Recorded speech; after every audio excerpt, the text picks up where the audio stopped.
नमस्कार दोस्तों, फिर एक बार आपके सामने रूबरू हो रहा हूँ। मौजूदा हालात में ये पूछना तो बेकार है कि आप कैसे हैं। आप भी जानते हैं कि मैं कैसा हूँ और मैं भी बहुत अच्छी तरह से जानता हूँ कि आप कैसे हैं। लेकिन कुछ बातें ऐसी है जिसे आपको रूबरू कराना ज़रूरी था और मेरी कोशिश रहती है कि आपको जो भी घटनाएं घटती है वो मैं आप तक पहुँचाऊँ। इसके लिए आज फिर से एक बार रूबरू हुआ हूँ। शुक्रवार का वो दिन, देश के गृह राज्य मंत्री अमित शाह अहमदाबाद आते हैं। अच्छी बात है, अहमदाबाद को 900 बेड की सुविधा मिल गई है। आखिरकार कोरोना की महामारी में लड़ने के लिए हमने एक शस्त्र और खड़ा कर भी दिया है। बहुत अच्छी बात है। हमारे गुजरात के मुख्यमंत्री विजय रूपाणी उनके सहयोगी बन जाते हैं, उनके साथ चलते हैं, कैमरा लग जाता है, फोटो खींच जाती है, टीवी के ऊपर इसकी अच्छी एक पब्लिसिटी भी हो जाती है। पर दोस्तों, ये क्या नियति नहीं है कि एक तरफ अहमदाबाद में 900 बेड की अस्पताल खोली जा रही है, घोषणाएं होती है कि यहाँ ऑक्सीजन मिल जाएगा, आईसीयू होगा, और उसी बीच राजकोट से खबर आती है कि राजकोट की कुंदन हॉस्पिटल के अंदर 4 दर्दी इसलिए मर गए क्योंकि उनके पास पर्याप्त ऑक्सीजन नहीं था। इन चारों मृतकों के परिवार ने हॉस्पिटल में हंगामा कर दिया। आखिरकार मामला इतना बढ़ गया कि कलेक्टर को बीच में आना पड़ा और इसकी जांच कमेटी की घोषणा करनी पड़ी। मैं राजकोट की बात इसलिए बार बार कर रहा हूं कि दोस्तों, आपको यह समझ में आना चाहिए कि आप किस हालात से गुजर रहे हैं और आपके शासक कैसे हैं। याद कीजिए 2017 का वो साल जब अपनी आयु की मर्यादा को ध्यान में रख के गुजरात के मुख्यमंत्री आनंदीबेन पटेल ने इस्तीफा दिया था। समस्या ये थी कि आनंदीबेन पटेल तो इस्तीफा दे चुकी है, अब इस राज्य को चलाने के लिए किसे मुख्यमंत्री बनाया जाए। मुख्यमंत्री के चयन को लेकर काफी समस्याएं हो रही थी। उस वक्त यही राजकोट आगे आया था और इसी राजकोट ने घोषणा की थी कि हम विजय रूपाणी को मुख्यमंत्री के तौर पर घोषित करना चाहते हैं। वो संवेदना से भरे हुए हैं, लोगों की पीड़ा बहुत अच्छी तरह से समझते हैं और गुजरात ने राजकोट के ऊपर भरोसा रखा था। इस देश की राजनीति ने राजकोट के ऊपर भरोसा रखा था और मुख्यमंत्री की कुर्सी पे विजय भाई रूपाणी को बिठाया था। आज वही राजकोट ऑक्सीजन के लिए तरसता है। ये पूरी घटना आपको देखनी हो, जानना हो कि अभी राजकोट किन चिड़मिड़ाई हुई परिस्थितियों से गुजर रहा है, तो एक बार राजकोट में आप झांक के देखिए। 24 घंटे अगर मरीज को ऑक्सीजन की जरूरत है तो वो ऑक्सीजन का बोतल प्रशासन नहीं दिला रहा है। मरीज का परिजन 12 घंटे कतार में खड़ा रहता है, तब जाके उसे एक ऑक्सीजन का बोतल मिलता है। रिफिलिंग के 2 ही सेंटर है राजकोट में, वहां पे भी घंटों मरीज के परिजन खड़े रहते हैं, तब जाके उन्हें ऑक्सीजन की बोतल में रिफिलिंग होती है। ये परिस्थिति है। सरकारी सही आंकड़े तो बाहर आ नहीं रहे, पर जो आंकड़े बाहर आ रहे हैं वो चिल्ला चिल्ला के कह रहे हैं कि जिस शहर ने इस राज्य को मुख्यमंत्री दिया है वो शहर की स्वास्थ्य सुरक्षा चिड़मिड़ा गई है। राजकोट वाकई ही अब राम भरोसे है।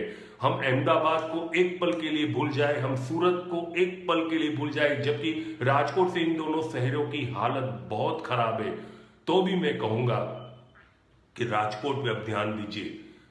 मुख्यमंत्री जिस प्रदेश से आते हैं, जिस शहर से आते हैं, उसका ये हाल है। वहां तो कोई मूर्खी पत्रकार होगा जो डांग, पाटन या भुज के बारे में चर्चा करने बैठेगा।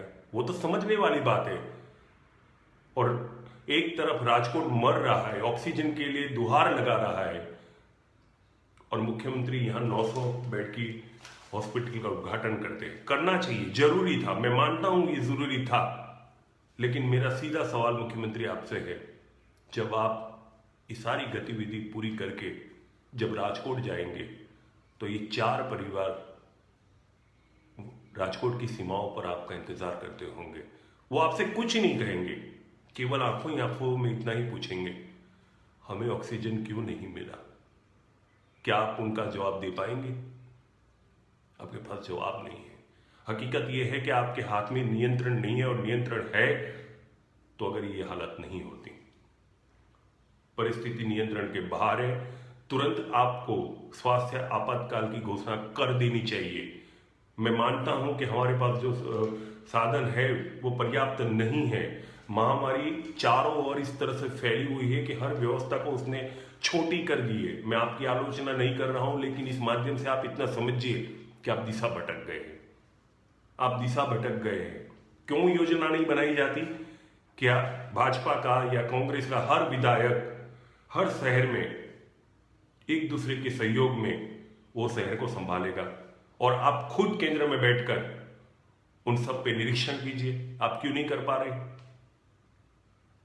साहब, अगर वो खड़े होंगे ना तो भी व्यवस्था अपने आप व्यवस्थित हो जाएगी। आप इस चीज को मानिए। ये राजनीति का समय नहीं है, मैं मानता हूं, पर यकीन मानिए भारत को अब नेता की जरूरत नहीं है।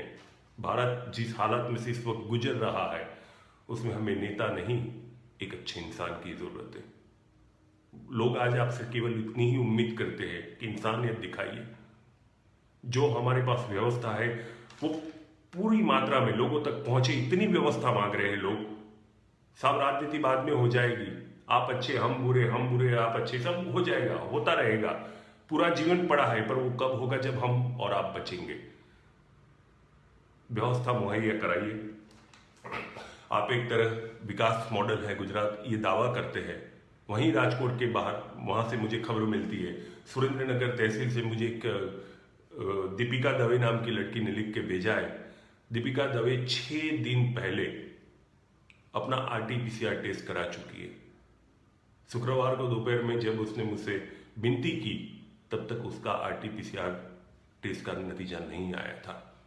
वो तो सतर्क है, जिम्मेदार नागरिक है कि उसे जो भी लक्षण दिखे उसने तुरंत RT-PCR टेस्ट कराया और अपने आप को घर में बंद कर लिया है, आइसोलेटेड। लेकिन आप सोचिए, अगर कोई गैर जिम्मेदार नागरिक होता कि जब टेस्ट का रिजल्ट आएगा और मैं पॉजिटिव होऊंगा तब आइसोलेट हो जाऊंगा, तो कितनों को संक्रमित करता। क्यों 6-6 दिन तक सुरेंद्रनगर जिला के जितने भी लोग हैं संक्रमित है या उन्हें डाउट है, उन लोगों को टेस्ट के रिजल्ट नहीं मिल रहे? आप क्यों नहीं कर रही है व्यवस्था खड़ी? क्या बड़े बड़े शहरों में अस्पताल खड़ा करके हम कोरोना को हरा पाएंगे? क्या हमारे जिले में हमारे भाई बहन नहीं है? HRCT का कोई केंद्र सुरेंद्रनगर में नहीं है। लोग चिल्ला रहे हैं, आप क्यों व्यवस्था नहीं कर पा रहे? और अगर आपने पिछले दिनों में अगर वो व्यवस्था नहीं की थी तो अभी वैकल्पिक तौर पे तो वहां व्यवस्था भेजिए। ये तो केवल एक जिले से खबर बाहर आई है। गुजरात के छोटे छोटे गांव कस्बों का ये हाल है। आप व्यवस्था क्यों नहीं करना चाहते? मैं समझ नहीं पा रहा हूं। ये इच्छा शक्ति पे आके ये बात रुक जाएगी। अगर आपकी इच्छा है तो तुरंत हो जाएगा। 1 साल के अंदर हम अस्पताल खड़ा कर सकते हैं, तो हम 1 साल में कोई एक छोटी सी व्यवस्था, एक दिन में एक छोटी सी व्यवस्था खड़ी नहीं कर सकते क्या?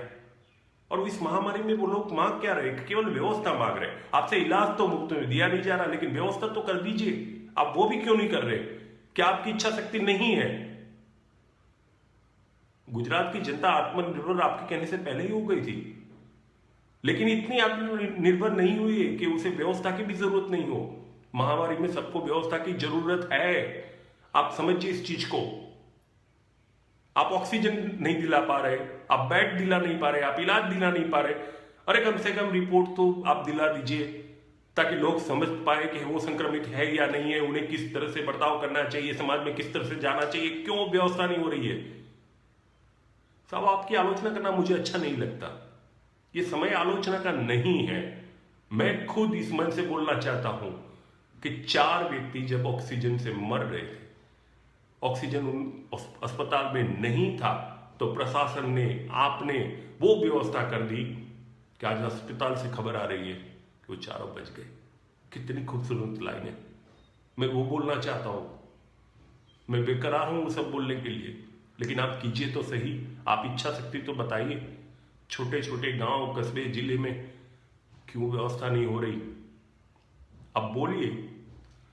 कम से कम 3 दिन व्यवस्था कर दीजिए, सार्वजनिक हो जाइए, प्रेस के माध्यम से कह दीजिए कि 3 दिन आप सतर्क रहिए, अपने आप को बंद करके रखिए घर में। हम व्यवस्था हर जिले में, हर गांव में, हर कस्बे में खड़ी कर देंगे 3 दिन में। साफ गुजरात की जनता जिम्मेदार जनता है। आपकी आपकी बात को मानेगी, आपको भूतकाल में भी सहयोग दिया है, वर्तमान में भी दे रही है, भविष्य में भी देगी, 3 दिन निकाल लेगी, पर आप व्यवस्था तो खड़ी कर दीजिए। बात जब इच्छा शक्ति की हो तो ये होगा। अब इच्छा शक्ति की जब बात आई गई है तो एक खबर जेतपुर से ही सही, जेतपुर से 65 किलोमीटर, माफ कीजिएगा, राजकोट से जेतपुर का फासला 65 किलोमीटर का है। मैंने राजकोट का बेहाल आपको बता दिया। अब थोड़ी एक अच्छी खबर भी सुन लीजिए कि राजकोट से 65 किलोमीटर दूर जेतपुर करके एक छोटा सा शहर बसा हुआ है। वहां पर जेठसुर भाई वाड़ा नाम के एक व्यक्ति ने अपने अपने घर को कोविड हॉस्पिटल में तब्दील कर दिया। क्या शानदार काम किया है उन्होंने। अब सोचिए, कोई भी घटना बनती है और आप जब किसी घटना को अंजाम देते हैं या कोई भयावह परिस्थिति से निकलते हैं, तब जाके परिवर्तन आता है। जेठसुर भाई के चाचा के लड़के को ऑक्सीजन की जरूरत थी, वो बहुत दौड़े, उन्हें नहीं मिला।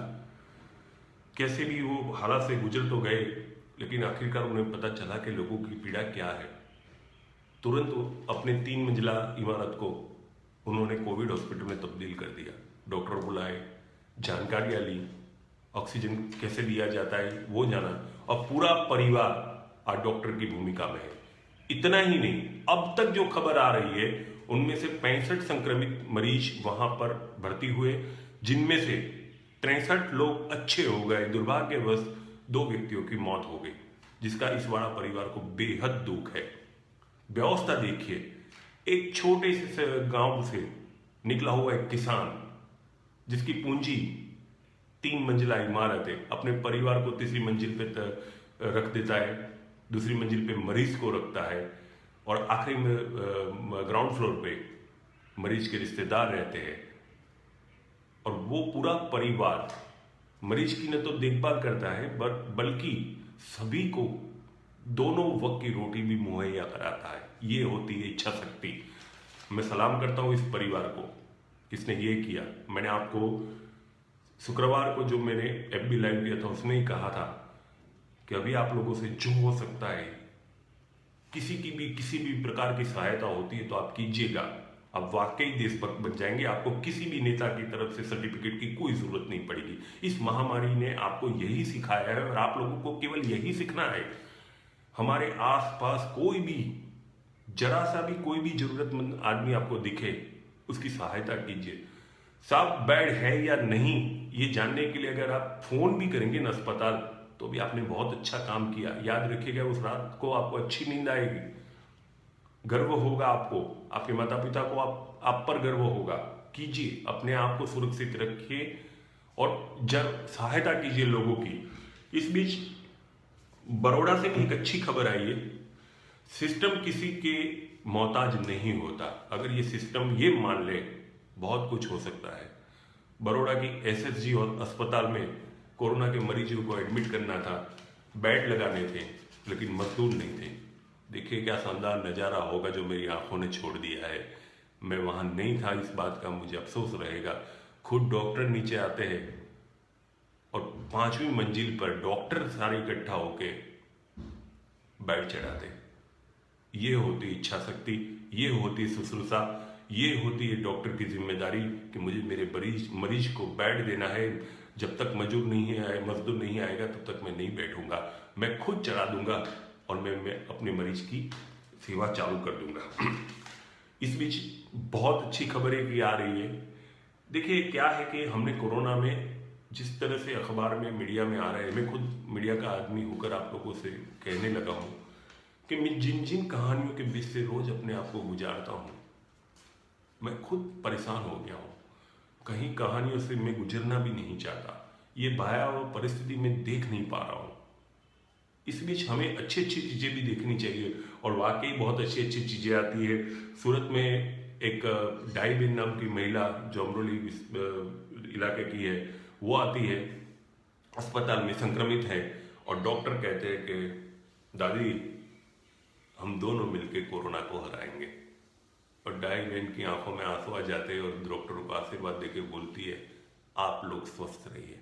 क्या बात है। राजकोट की जो हमने बात की, इस राजकोट की जनता को पता चल गया है कि हमें किस तरह से रहना है, प्रशासन हमारे पास कहाँ है।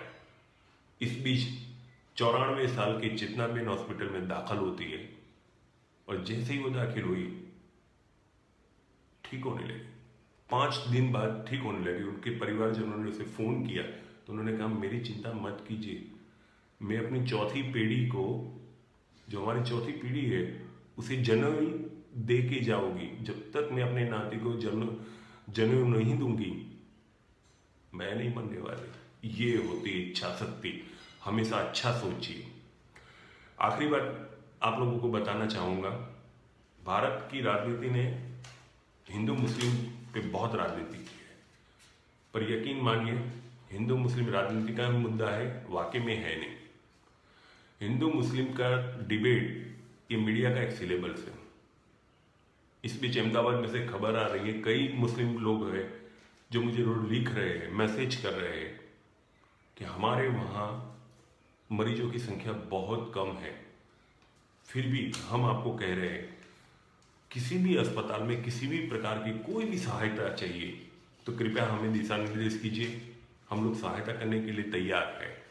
मैंने आपको बताया था कि सिविल अस्पताल के बाहर जो मरीज अस्पताल में भर्ती होने के लिए कतार में खड़े, उन्हें मुस्लिम लड़के पानी पिला रहे हैं। ये होता है अच्छा नज़ारा। यही है मेरा भारत। इस भारत की खूबसूरती को बनाए रखने के लिए इस महामारी में आप सभी एक दूसरे के साथ रहिए, एक दूसरे का सहयोग कीजिए। अच्छी 2-4 खबरें आते ही फिर आपसे रूबरू होऊंगा। नमस्कार।